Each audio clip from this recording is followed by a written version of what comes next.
Good evening. I hope all of you are doing well. I wanted to do two blot tonight, but the blot that we're learning today, Daf Yud Gimel, is really difficult. So I unfortunately didn't have enough time to get it done. I actually Ubered back and forth to the circumcision today because I wanted to save myself time, and the Gemara is still very hard. Now that I'm on the other side of it, I understand some of it. So we're going to learn it tonight. We'll catch up whenever we catch up. It just won't be anytime soon. Okay, says the Gemara, 2 lines from the bottom on Yud Beis and Yud Beis, we were in the midst of a sugya, and the sugya that we had just learned about was hamolel malilos. We learned that if there are those who take kernels of wheat and they want to just by rubbing it in their hands to remove the shell around the kernel of the grains, so then that was like a snack by them, that they would just eat it, just a crunchy snack. I guess grape nuts would be the equivalent crunch in our modern parlance and our modern cereals, but that's what they would eat. That was a snack by them. So we had said in our Gemara yesterday at the conclusion that according to Rava, that's mutter to do on Yantif. But if that's mutter to do on Yantif and you've brought it into the field, what it then means is that now you've brought this product to its final phase, in which case, now that this produce is in its final phase, it should be chayiv and truma, because whenever we bring a food to its final product, it should be chayiv.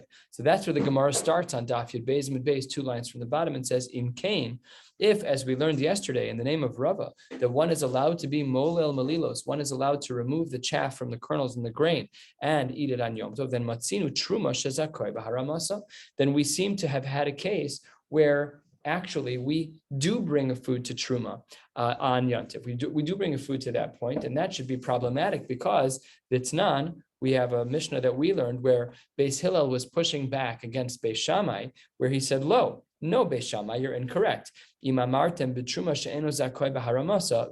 Gemara doesn't quote the whole answer, but it gives us Beis Hillel's perspective that really there should not be a case whereby one can bring a food to the status of truma, make it become tevel, and therefore chayiv and truma on Yontiv. It shouldn't be possible. So says the Gemara, that's a contradiction. Rava says you can be molel malilos and Yom Tov, which should be considered Gemar Malachtan. It should be considered enough to make it into that which is shaykh to the world of Truma. But Beis Hillel says that should not be allowed. And therefore, says the Gemara, the very last 2 words on Yud Beis and Yud Beis, the Gemara says, lo kasha. This is not a difficulty. Yud Gimel Amud Aleph, ha-Rebbe, ha-Reb Yossi Reb Yehuda. These 2 different approaches that we've seen. One is that of Rava, that one can be molel malilos, thereby bringing the food to its Gemar Malachtan, thereby bringing a food to the Achiyuv Truma.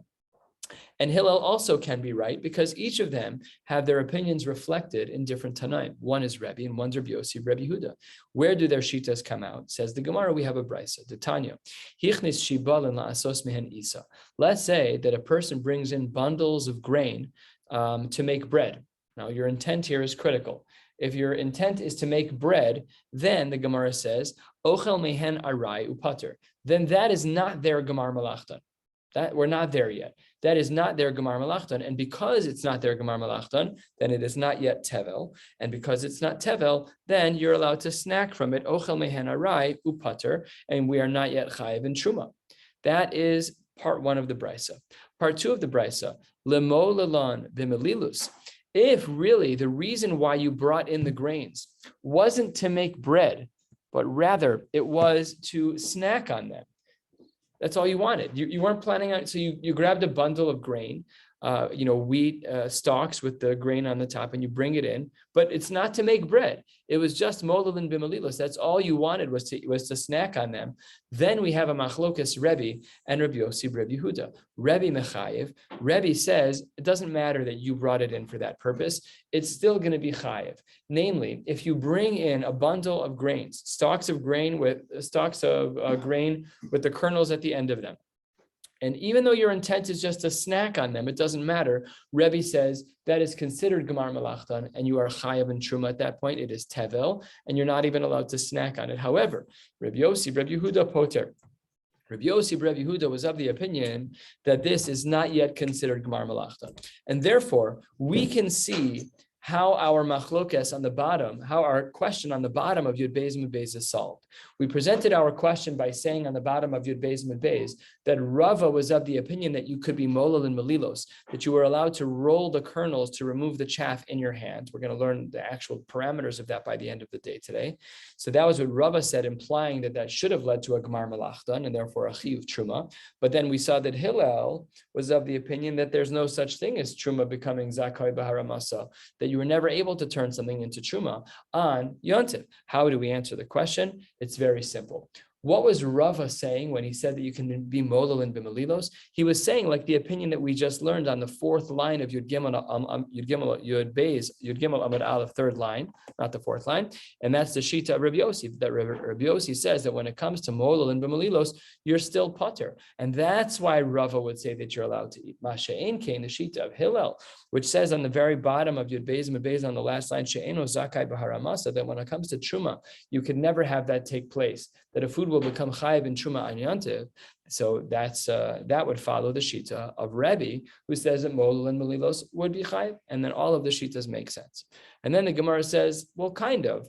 I could create a scenario whereby even Rabbi Yossi Rabbi Yehuda would say that you're going to be chayiv in truma, in which case our answer falls apart. How would this work out? Says the Gemara, Rabbi Yossi Rabbi Yehuda nami, even according to him, I could come up with a scenario where one would be chayiv for molel and melilos, for removing the chaff from the kernels to eat this food as a snack.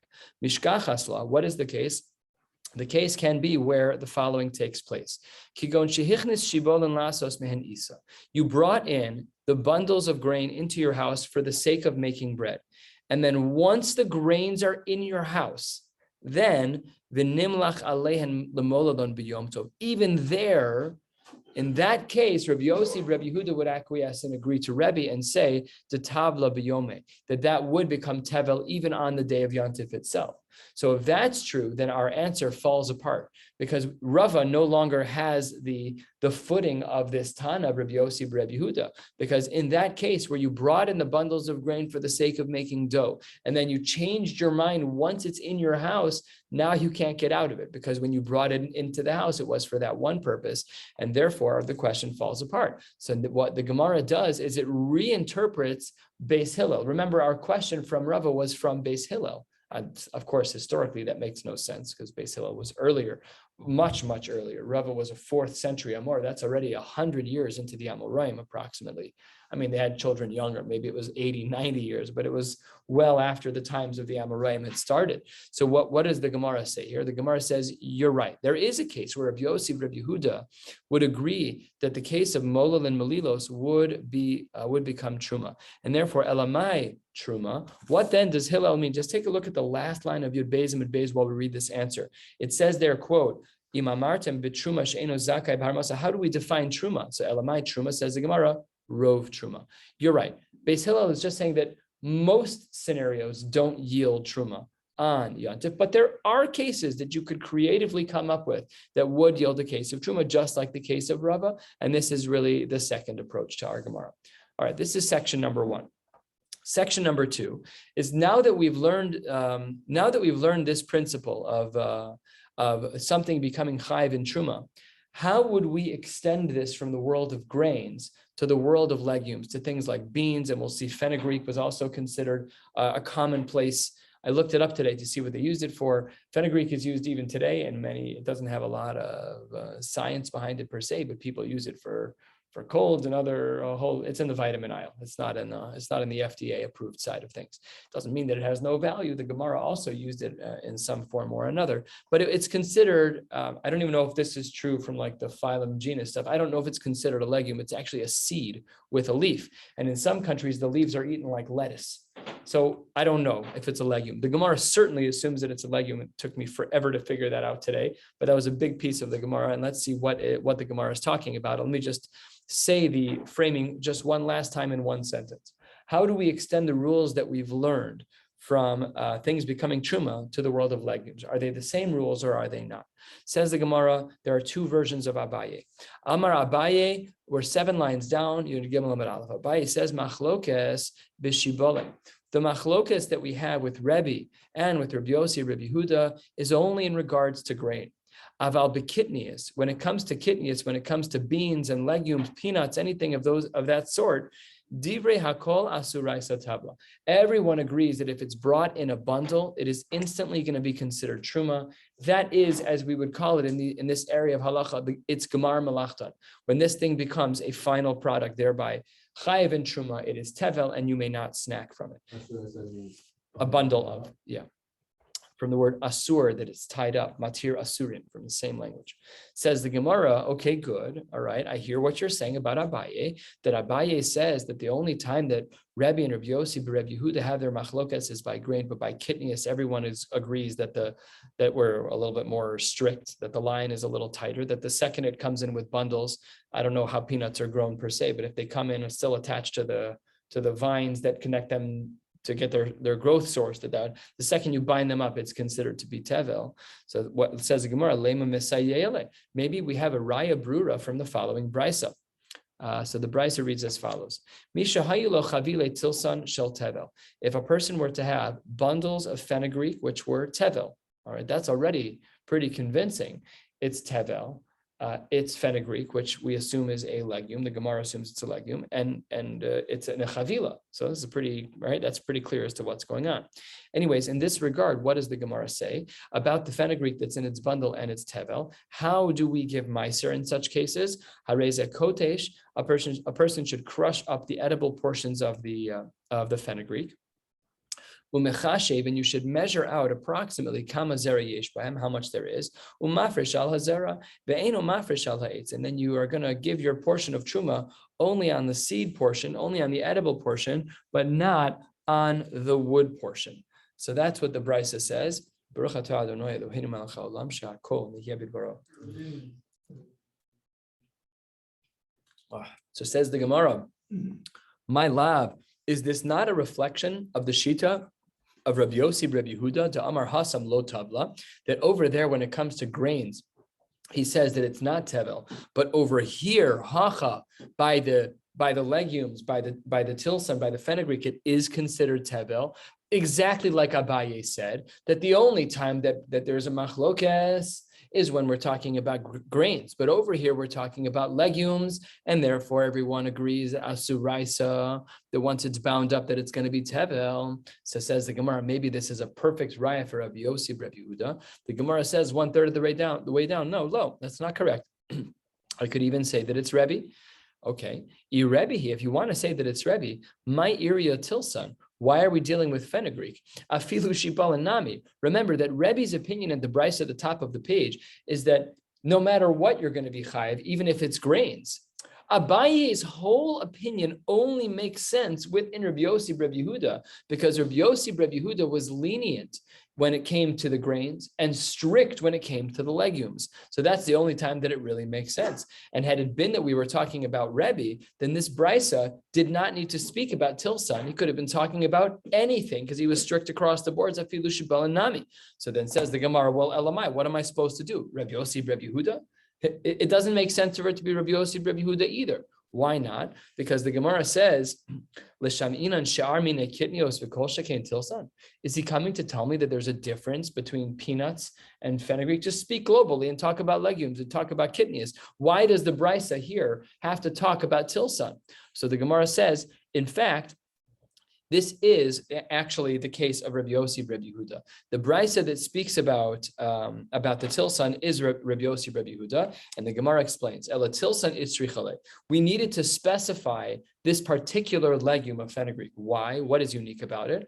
Because salka daita chamina, I might have thought that fenugreek was different than some of the other legumes. Halfway down, why would I have thought that? Salka daita chamina, homol v'tam eitza upirio shave. Because the flavor that one tastes with the fenugreek is similar to the bark, to the branches. Of course, we've discussed this before. It doesn't mean that they're indistinguishable. It means that the citrusy flavor of an esrog tree, the bark will also have a citrusy flavor to it if you stick it on your tongue. So that's what the Gemara means, is that maybe they have the same exact halacha, and therefore lifrosh nami aetzo. And therefore, when you're approximating how much to give from fenugreek, you shouldn't only take the edible portions, but because the flavor of the bark is the same as the flavor of the fruit, of the vegetation. So therefore, lifrosh nami ha'etza, we should factor in the eitz, the wood as well, when we decide to give truma. So therefore, says the Gemara, Kamash Malan, Rabbi Yossi, Rabbi Yehuda would have wanted to add this in to make sure that we don't make this mistake. All of this is approach number one of Abaye, to say that yes, there is a difference when it comes to the world of grain, where we have our machlokas, Rebbe and Rabbi Yossi, Rabbi Yehuda, and the world of kitnias, where there is no machlokas, and everyone agrees that once the legumes are bound up, that is their gemar malachtan as it relates to them being chayev and truma. They instantly become tevel, and there is no leniencies. That's approach number one. Now, Ika de Amre, a little bit more than halfway down on Yud Gimel Amud Aleph, there are those that say that Abaye's line had one extra word, and that is the word of lo. That's a very big difference. Amar Abaye, machlokes b'shibolin. Abaye in this version says really the machlokas Rabbi and Rabbi Yossi, Rabbi Yehuda, and this was the same so far as the first Abaye. The only machlokas that they have is when it comes to grains. Aval bekitnios, but when it comes to kitnios, to legumes, divrei hakol asuraisa lo tivla. That when it comes to binding them up, it is not their gemar malachtan. The exact opposite assumption.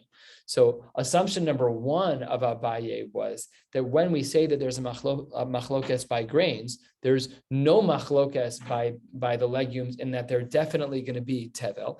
And here, version 2 of Abaye is there's no machlokas. The machlokas is only by grains, but over here, everyone agrees that there's no tevel. It's a big difference. But we already know that there's a Mishnah. This should be intuitive to us, that if we have this version of Abaye, then Meisive, we're going to have to ask a question on this, because we just saw the Beitzah about Tilson, about fenugreek just a few lines ago. Now, we saw it in a supportive context. With Abaye number 1, we use this as lema misayele, and therefore here it's going to be used as a question, because it's the exact opposite shita of Abaye. So says the Gemara, Meisve, as we already saw, if in fact we had a bundle of fenugreek that was tevel, one should crush them. This is, remember, we discussed earlier, this is how we're going to measure our truma. We're going to approximate we're going to approximate kama zera yesh bahen, how many seeds there are, and umafresh al hazera. We only make our approximation of truma on the seeds themselves, on the edible portions. Ve'enu mafresh al ha'etz. Oh, so says the Gemara, my lav tevel tabul shel truma. We see here that it's a legume, and we see here that it's bound up, and we see here that it's referred to as tevel. So how can Abaye say that it's not tevel? How can Abaye say that legumes are not tevel in his version 2, when we see in this Beitzah that the tilson is absolutely tevel? My lab, is it not the case that it's tevel tabul shel truma, that it's the halachic status of tevel that we've been discussing, which is once you bind together these legumes, they instantly become tevel? So says the Gemara, maybe not. Lo, and this throws us into a different sugya altogether. Lo, tevel tavul shel trumas meiser. We're not talking about truma gdola. Truma gdola was the first thing that one was supposed to take from it, and then after that, the Levi would take trumas meiser. But says the Gemara, maybe when we refer to this as tevel, that we're talking about trumas meiser. What is the case? Uchad Rabbi Abo Amar Reb Shimon ben Lakish. What did he say? Amar Rabbi Abo Amar Reb Shimon ben Lakish. Meiser Rishon sheikdimu b'shibolin. If the Levi were to jump the gun and take Meiser Rishon before the Truma Gdola was taken, Shmo Tovlo L'Shum Meiser, it would still have the halachic term of Tevel applied to it, even though it is not necessarily the case that we have a chiyuv for Truma Gdola. He jumped the gun, but the Levi took it. So if that's true, says the Gemara, if that's true, then why is it Kotesh? Why did he have to crush it? Kotesh Lamali. Who cares about the crushing? The crushing was for the sake of Truma Gedola, where we were approximating an amount. But here, it's a percentage. So we don't have to do that. Just look and count the number of legumes and you're done. Kotesh lamali. Lema, I can just say, lema le, ki hechi de yahavuli hachi, ki hechi de yahavuli. Just like it was given to me, the Levi would say to the Kohen, when I give to you your portion, you'll have it the same way. What's the point of crushing it? That only helps for Truma Gdola. It doesn't help for this. Amarava Knasa was a consequence to the Levi for having gone early, for having taking what he shouldn't have taken early. This explains version 2 of Abaye, because Abaye said What was the version 2 of Abaye? The only time Rebbe and Rabbi Yossi, Rabbi Yehuda have a machlokas is when we're talking about grains. But when we're talking about legumes, there's no machlokas, and they agree in a lenient form that this is still not tevel, even though it's bound up. How can that be? Hooray, we see that by the tilson it is called tevel. That wasn't talking about tevel of truma. That was talking about tevel of Ma'aser Rishon, and that's very different. And the language of Ketisha, it just had to do with it being a Knas. Tanya Nami Hachi, 5 lines from the bottom, the Beitzah supports this understanding that we just learned of Abaye, version number 2. Ben Levi shenasnu lo shibalin b'ma'asrosav. If a Ben Levi has to give to the Kohen that which he took too early, which he shouldn't have done, ose osan goren. He should take the grains and he should grind them up. Anavim, if you get grapes, osa yayin, and you should turn it into wine. This supports the knas idea of turning it into another product. It's a punishment to the Levi. Zaysim, if he took olives early when he shouldn't have, osa osam shemen v'chule v'chule. Umafresh alehem trumas meiser v'nosan lekohen. And then he should separate the trumas meiser, and the Levi who took the food too early should give it to a kohen. Shekeshem shetruma gdola eina nitelis, just like the truma gedola is not taken as we turn to the top of Yud Gimel Amud Beis, elamina gorna mina yakeb, so too kach trumas meiser eina nitelis elamina gorna mina yakeb. It should be from the final products. And again, this was the slap on the wrist for the Levi, and all of this supports version number 2. Version number 2 of Abaye, to say that when it comes to legumes, that we do not, that if they are bound up, it is still not yet tevel. So says the Gemara, what is going on here with one particular, like a side question? It says mechashev that when it comes to truma gedola, we are allowed to estimate how much there is. So says the Gemara, hamadida boy, why aren't you measuring? What's this? What is this whole approximation? I don't understand. So says the Gemara, Hamani, this must be like the opinion of somebody. Whose opinion is it? And the Gemara says it's like the opinion of the following Tana. Abba Elazar ben Gimel. It's Abba Elazar, the son of Gimel. The Tanya, the Beitzah writes, did we learn this Beitzah before? I don't think so. No. The Beitzah says, Abba Elazar ben Gimel Omer. The pasuk reads, V'nechshav lochem terumaschem, that we approximate in this context your truma. B'shtei trumos hakasav medaber. This pasuk is speaking about 2 different trumas where we approximate. Achas trumas gedola ve'achas trumas meiser. Keshem shetruma gedola niteles be'omed uvemachshava. Just like when it comes to truma gedola, it's taken with an approximation and with your intent, with machshava. The same is true by trumas meiser. Kach trumas meiser niteles be'omed uvemachshava. And that, by and large, ends this section of the 2 approaches of Abaye. One that tried to infer about legumes, the chumrah, that they become tevel when they're bound up. And the second version, which the Gemara seems to embrace with the Tanya Nami Hachi, with the Beitzah, where he makes a diuk and says, unlike grains, that everyone agrees that when it comes to legumes, we're more lenient and they do not become tevel when they are bound up. The Gemara says 8 lines down on Yud Gimel Amud Beis. We'll be going to the, where are we going? To the Mishnah on the top of Yud Dalet Amud Aleph. So the Gemara says as follows. Gufa, of course, always referencing something that we've learned previously. Amar Rabbi Abo, Amar Rabbi Shimon ben Lakish. Ma'aser Rishon sheiktimu b'shibol and shmo tov lo l'trumas ma'aser. We had said, and this was the thrust of how we explained Abaye's version 2, was to say that when in the Beitzah that referred to fenugreek, it called it tevel, it did not mean that it was tevel of truma gedola, but rather it was tevel of trumas meiser, that the Levi had taken something before its appropriate time, but it still had the word of tevel. It still had the status of tevel, my taima. What is the reason that this is true? Amar Rava says, Hol v'yatsa alav shem meiser. The reason why it has the status of tevel is because it has a shem meiser on it. And because it has a shem meiser, then it gets to be called tevel. So Amar Reb Shimon ben Lakish. Ma'aser Rishon sheikdimu b'shibol pater mitruma gedola. This is a side din. Again, we're kind of rolling. It's like when you have one thought, it leads to another and leads to a third. We started with Abaye, we came up with this, and now we have a bunch of questions about this complicated case of the Levi having taken something early. So once the Levi took Ma'aser Rishon from the bundles, what is the halacha in regards to what should have happened earlier? The Truma Gedola should have happened first. So says the Gemara, Pater mi Truma Gedola, that he also should be considered Pater from Truma Gedola. Shene'emar, v'hari mosem imenu Trumas Hashem meiser mina meiser. What does this mean? This pasuk means that you should give a truma to Hashem, Meiser mina meiser. And the Gemara makes a diuk. This is a well-known drasha.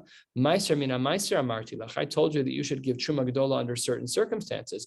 Below truma gedola, utrumas meiser mina meiser. The truma gedola should not be done out of order. It needs to be done first, and it should not be taken from other things, all that were already taken. That's not appropriate.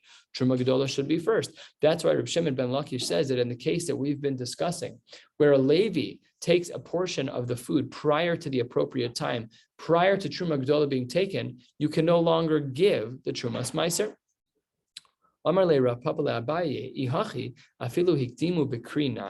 The same thing should be true if you took this, even once it was made into a kri, even once it was made into a pile.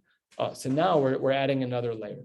We know that that truma has to be, that a collection of vegetation becomes tevel with a couple of circumstances. One is that it sees penei habayis, and the second is that it's miruach, it gets spread out. So here, that's what we're referring to here. Ihachi afilu hikdimu b'krinami. If the Levi took what he shouldn't have taken, once the pile was put into a kri, once all the vegetation was put into a kri, would we even say over there that the truma gedola should not be given? So that's not correct. Amar le alecha amar krami kol mat nosechem tarimu es kol trumas Hashem. Over there we see the pasuk says that you do give it. So how do you distinguish? Why is it that prior to the vegetation being put into a kri, being put into a pile, we say that once the Levi takes his portion, he ruins the opportunity to give truma gedola, whereas in this case where the kri is already in place, that you're still chayev in truma gedola? So why is it that that's the case? So it says the Gemara, because high idgan, the high low idgan. When it's already put into a kri, so then high idgan, that's already considered to be dagan. And once something has the status of dagan, then even though the Levi had taken something out of order, we still do truma gedola. Masha'en came before it's in the kri, before it's in that leveled out container, that's low idgan, that doesn't yet have the status of dagan, and therefore in that case we would not say that you are allowed to do truma gedola, and that ends the complicated part of today. Piece of cake. Says the Gemara, that's why we're doing one blot tonight, because it was a very hard blot. It says the Gemara halfway down. Tanan Hassam, we spoke about this already, about being molelin b'melilos, that one is allowed to roll the kernels in one's hand to remove the chaff, and then they could eat the kernels. They probably made borei pri ha'adam. It was a regular snack that they ate. And even though the chita would be soon made into bread where the halachic status would be hamotzi. So just think about the evolution. If you eat it raw, it's shehakol. If you eat the kernels as a regular snack, it's ha'adama. If you eat the dough, it's shehakol. And if you make it into something that's mazonos, then it's mazonos. And if you can hit like every bracha on the map with one food, basically. If you throw some pasa baba kisnin, right? That's what we would call snacks today. Pasa baba kisnin was they used to put stuff inside the dough. So they'd take dough, they'd throw cheese in it, they'd close it, they'd make a calzone.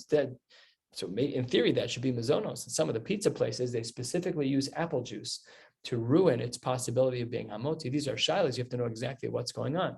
My Rebbe Mufak, Rav David Miller, wouldn't let us eat malawach when we were in Smicha. We were in Eretz Yisrael. It was like a standard dish when you order from Israelis. But nobody knew what bracha to make on them because they had some fruit juice in that. We didn't know. So everybody would, if you were going to eat it, you had to eat a kazayas.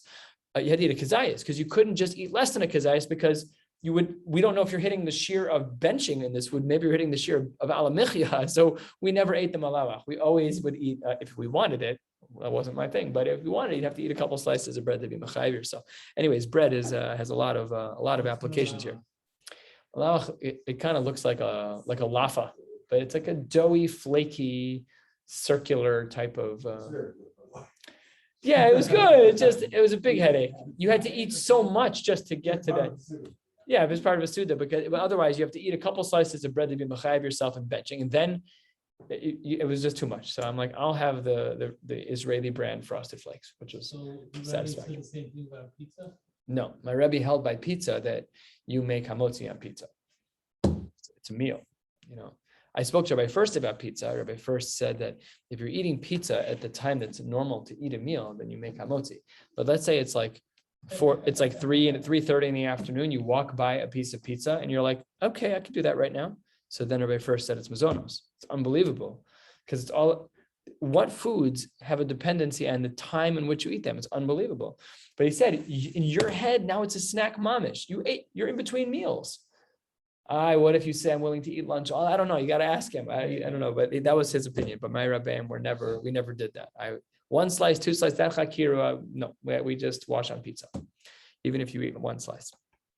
Okay, anyways, this is a side sugya. But the Gemara says halfway down in Yud Gimel Amud Beis, Tanan Hasam, the Mishnah writes, Hamekalev Seorin, if one is peeling off the chaff from seorin, from barley, that's what we buy in the store is pearled barley pearls. So they've taken off the chaff already. We don't have to think about it too much. So there, how do you eat them? Mekalev achas ochel. You can peel them one at a time and just pop them in your mouth. Make your borei pri ha'adama. It probably had a nice crunch to them, and that's what they would do as a snack. Good. Wow. But if you were to peel a whole bunch of them and put them in your hand, now you're chayiv and meiser. Now it's tevel. Okay, right? And Amar Rebbe Lazar v'chein l'Shabbos. What does that mean? Right? V'chein l'Shabbos, that you have violated dosh. That's what some of the Rishonim say. Is that you will have violated a halacha on Shabbos. Okay, so we're intersecting two halachos here: the halachos of truma, when something becomes chayiv in truma, and the halachos of Shabbos. So where is that Rashi? Rashi is 6 lines before the wide lines. Dibur hamaschol b'chein l'Shabbos achas lo have mefarik. That when you're eating one at a time, that's not considered mefarik, which is separating the good from the bad. That's which is told of the dash. It's being done in an abnormal way. But once you start collecting 3, 4, 5, 6, 7, 8, 9, 10, all of a sudden you've got a whole handful of shelled barley in your hand. So then Rashi says, have you told us disha v'chayev? Unbelievable. So what about like a pistachio? Well, peanuts, which are legumes. Before we get to any of that, what bothers me most about this Rashi is that the action that you did for 1 pearled barley is the same action you did for 10 pearled barleys. So why isn't the one that you did on 1 considered dush? What is that? You're not doing anything. The fingers work the same. You're doing the same pe'ula, but instead of doing it once, you did it 10 times. Now you're chayiv skila. I don't understand Rashi. Like, what is the leniency of kila achar yad? It's very weird. And Rashi says that now that you've done it this way, now it's disha. Only now it's disha. There's a minimum volume threshold for disha. I guess so. That's certainly what Rashi's saying. But I just don't understand how it works that we should therefore, I don't get it. I don't know. But yes, to your question as well, pistachio nuts, is that considered to be dush? So we never assume that. My kids, when we eat sunflower seeds, they like to crack the shells and make a pile of just the seeds. I don't know. Is that considered dush? So the Gemara is going to reject this. Baruch Hashem, you can eat yourself. Well, let's get to. Again, no psak halacha. You have to ask a posek here, but let's see what the Gemara says. And we make this comparison to Shabbos. Says the Gemara, Eini, can you really make this comparison to Shabbos? After all, because Vlad likes to eat his pistachio nuts in piles, right? So you take off all the shells, and says the Gemara, you're in good company. The harav, the great Amora, Rav, Mekalfale debisu, his wife would peel many, a cup's worth, cups worth of barley. She'd take off all of the chaff for him, and Borei Priha Adama, he would snack on it on Shabbos afternoon. Also Mekalfale debisu. So it can't be that if they were doing that it's going to be considered dush. So my question on Rashi still stands, even though it's not a halachic issue for us because we don't paskin like this. So says the Gemara, Ella, itmar, if you're going to add in this line of quote, v'chein l'Shabbos, don't add it to that section of the Mishnah. Add it to the Seifa, a Seifa itmar. It must be talking about something else. Hamolel, what is the Seifa? Hamolel malilos shel chitim. If a person is going to be rolling in their hands chitim, the kernels of the wheat, and they're going to be taking off the chaff, you can remove the chaff from your hand and you can eat it. But if you're collecting it, Rashi says here, the last short line, bishule begadav, shikorin pants. It's a wonderful Rashi. You're collecting it. I don't think their pants look like our pants necessarily, but they were collecting it like a whole bunch of them.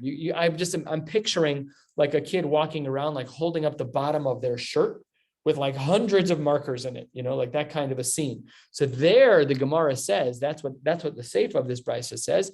And then on that, Amar Rebbe Lazar v'chein l'Shabbos. Fine, that doesn't conflict with the way that Rav and Rav Chia were eating. But says the Gemara, hang on one second. Maskifla Rabbi Abba Bar Mema, we have a question. It's like an ancillary question. We understand the learning, but there's a categorical problem. The Reisha l'maiser in l'Shabbos lo. In regards to the Reisha, in the Reisha, it says that you're allowed that at times you're going to be chayiv. If you, it says that if you collect them in your hand, you're going to be chayiv for maiser. That's what we said in the Reisha. But for Shabbos, it would be mutter. That was everything that we said. That Rebbe Lazar doesn't make sense in the Reisha. How can that be? Umi ika midi. Is there such a scenario? Dil'inyan Shabbos lo habig mar malacha. That when it comes to Shabbos, there's nothing wrong. That was Rav and that was Rav Chia. That you can shell all of the barley kernels and put them in a cup and eat them one at a time. But ulam meiser habig mar malacha. But as it relates to meiser, that was considered to be tevel at this point. So the Gemara is bothered. How can it be that by Shabbos, this activity is not considered dash, but as it relates to Meiser, this is considered to be a problem? So says the Gemara, who cares? Why not? Garnan lemaiser. How do we determine what's considered in the Goran as it relates to meiser? That's not. Ezu garnan lemaiser hakishun v'hadluin. How do we determine when these things are in the category of meiser? Misha yifkesu, when the flowers that grow on the trees start to fall off. V'shelo paksu misha yamid arma. And if the flowers don't fall off, then once you put them into a pile, that's when they become chayiv. V'tznan name gabe b'tzalim. We have the same exact din as it relates to onions. Misha yamid arma. When it's put into the basket, then that's when you're going to be chayiv in meiser. However, bilu gabe Shabbos, as it relates to Shabbos, ha'amodas arma pater, there's no chiyuv d'oraisa for putting them into the container, for smoothing them out in the container. That's fine. So we have precedent where we see that Shabbos is, you haven't reached the threshold of Shabbos, but you have reached the threshold of Meiser. Why the distinction? Why would we say that Shabbos is in fact different than Meiser? Because Meleches Machsheves Asra Torah. Hachanami Meleches Machsheves Asra Torah. Because in general, we know that when one does a Melecha, it has to have with it a maleches machshavas, a certain level of intent of wanting to do that thing.